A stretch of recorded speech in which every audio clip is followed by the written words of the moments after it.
নমস্কার, আমি ডক্টর নির্মল্য ব্যানার্জি।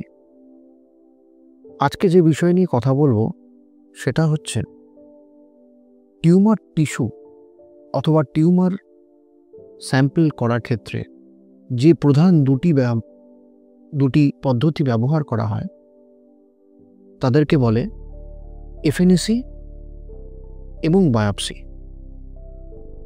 এই এফএনএসি এবং বায়োপসি দুটো সম্পূর্ণ আলাদা ধরনের প্রসিজিওর। এফএনএসির মাধ্যমে আমরা সাধারণত নিডল অথবা ফাইন নিডল সেটা ব্যবহার করে যেই জায়গায় টিউমার রয়েছে সেটা শরীরের ওপরের পোর্শন অথবা ভিতরের কোনো পার্টে সেখান থেকে নমুনা সংগ্রহ করি। আর বায়োপসিতে সরাসরি অ্যাফেক্টেড অর্গানের টিস্যু সেটাকে পরীক্ষাগারে দেখা হয়। এফএনএসির সবচেয়ে বড় সুবিধা হচ্ছে কুইক ডায়াগনোসিস, অর্থাৎ এফএনএসির প্রসেসিং টাইম খুবই কম। 1 থেকে 2 দিনের মধ্যে আমরা খুব তাড়াতাড়ি একটা সিদ্ধান্তে পৌঁছতে পারি। কিন্তু অদ্ভুতভাবে দেখা যাচ্ছে আধুনিক চিকিৎসা ব্যবস্থায়, ক্যান্সার চিকিৎসা ব্যবস্থায় এফএনএসির রোল বা এফএনএসির ভূমিকা অত্যন্ত কম।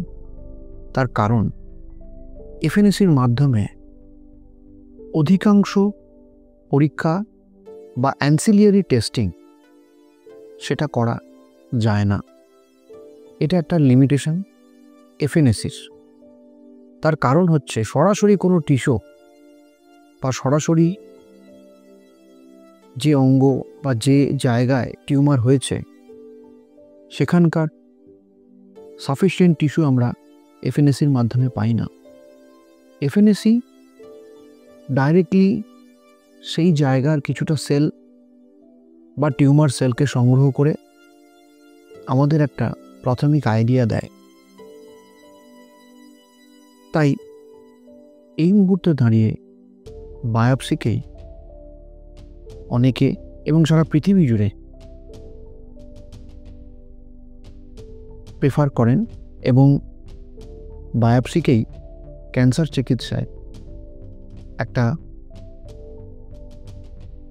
ইম্পর্ট্যান্ট ডায়াগনস্টিক মেথড হিসেবে গণ্য করা হয়। তার মানে এই নয় যে এফএনএসি উঠে গেছে। কিছু অঙ্গে যেমন থাইরয়েড, কিছু ক্ষেত্রে ব্রেস্ট, সেই টিউমারে এফএনএসির গুরুত্ব রয়েছে। অনেক ক্ষেত্রে আমি নিজের ব্যক্তিগত অভিজ্ঞতায় দেখেছি এফএনএসির মাধ্যমে খুব তাড়াতাড়ি একটা ডায়াগনোসিস আমরা দিতে পেরেছি। কিন্তু যদি ফুল প্রুফ ডায়াগনোসিস এবং অ্যান্সিলিয়ারি টেস্টিংয়ের ব্যবস্থা করা যায় তাহলে বায়োপসি নিঃসন্দেহে অনেকটা সুপেরিয়র।